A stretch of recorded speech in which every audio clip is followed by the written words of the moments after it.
Bayដំណើរស្វាយទុំក៏ពិតទៅចង់ធ្វើបាយដំណើបញ៉ាំជាមួយតារ៉េនដែរប៉ុន្តែដោយសារតែអត់ចេះញ៉ាំតារ៉េនចឹងធ្វើស្វាយទុំជំនួសវិញហើយថៃបើអត់ចេះញ៉ាំតារ៉េនមកពីតារ៉េនថ្លៃពេកចឹងបានអត់ចេះញ៉ាំ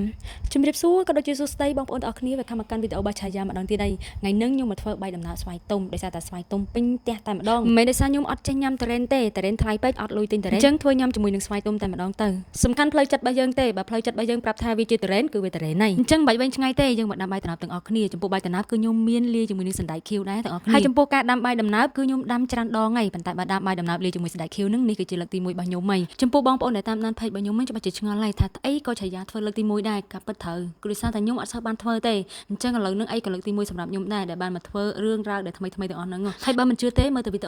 អូមួយនេះគឺឈរពិភាក្សាមួយបងស្រីរបស់ខ្ញុំថាគេគួរតែធ្វើម៉េចគួរតែដាក់ម៉េចហើយក៏ត្រូវបានគាត់ណែនាំហ្នឹងពី3ក្បាច់ដែរគាត់ប្រាប់ថាត្រូវដាំវាឲ្យឆ្អិនជាមួយនឹងសណ្តែកសិនបន្ទាប់មកទៅយើងលាងអង្ករហ្នឹងយកទៅដាក់តាមក្រោយព្រោះដោយសារតែសណ្តែកហ្នឹងវារឹងជាងអញ្ចឹងធ្វើបែបណាឲ្យសណ្តែកឆ្អិនសិនចាំយើងដាក់អង្ករអញ្ចឹងក្នុងវីដេអូហ្នឹងគឺអ្នកនរគ្នាឃើញហើយខ្ញុំចេះតែដួសសណ្តែកហ្នឹងយកមកភ្លក់មើលថាវាឆ្អិននៅនឹងអាលដាក់អង្ករហ្នឹងចូលក្នុងវីដេអូអ្នកនរគ្នាឃើញខ្ញុំភ្លក់តែ2ដងអីទេប៉ុន្តែការពិតទៅខ្ញុំភ្លក់ជិត20ដងអ្នកនរគ្នាតម្រាំដឹងថាសណ្តែកហ្នឹងឆ្អិនឬក៏អត់ប៉ុន្តែខ្ញុំនៅតែឲ្យសណ្តែកហ្នឹងវា overcook ដល់អ្នកនរគ្នាវាលួយតែម្ដងតែទោះជាយ៉ាងណាក៏ខ្ញុំត្រូវតែដាក់អង្ករហ្នឹងចូលដែរចំពោះការដាក់អង្ករចូលហ្នឹងគឺខ្ញុំកូរវាជាទូទៅខ្ញុំអត់ដឹងថាគេកូរជាមួយនឹងសណ្តែកហ្នឹងឲ្យសព្វអត់ទេប៉ុន្តែខ្ញុំកូរហើយដោយសារតែទឹកវាហ្នឹងគឺខាប់ទៅដោយអាសណ្តែកអាលួយហ្នឹងអញ្ចឹងខ្ញុំកូរវាហើយវាក៏រីកពេញនឹងតែម្ដងខ្ញុំក៏សាកល្បងលើកវាជាប់ប៉ុន្តែពេលជាប់វាហ្នឹងគឺអត់មានចេញទឹកអង្ករចេញមកទេអ្នកនរគ្នាអញ្ចឹងខ្ញុំបដ ாய்វាតាមនឹងតែម្ដងទៅគឺដាក់ផ្ងំយកតែម្ដងអញ្ចឹងនៅពេលដែលខ្ញុំផ្ងំហ្នឹងចាប់ផ្ដើមងាកមកចិត្តស្វាយរបស់ខ្ញុំហ្នឹងអ្នកនរគ្នាអញ្ចឹងដោយសារតែស្វាយរបស់ខ្ញុំច្រើនអញ្ចឹងខ្ញុំចិត្ត4 10 20ស្វាយតែម្ដងទៅដើម្បីញ៉ាំជាមួយនឹងអាបាយដំណើបរបស់ខ្ញុំហ្នឹងហើយចំពោះបាយដំណើបរបស់ខ្ញុំវិញហ្នឹងគឺខ្ញុំផ្ងំទុកប្រហែលជា10ទៅ15នាទីទើបខ្ញុំបើកឡើងមកគឺវាឆ្អិននៅអ្នកនរគ្នា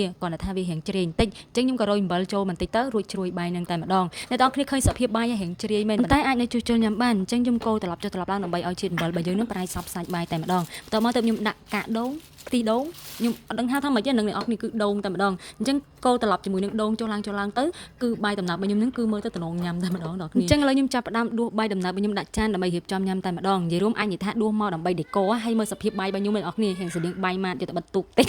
ប៉ុន្តែអត់អីទេស្ដាប់ហើយអ្នកនរគ្នាច្បាស់ជាឆ្ងល់ថាអីគេទៅបាយម៉ាតហ្នឹងគឺជាប្រភេទ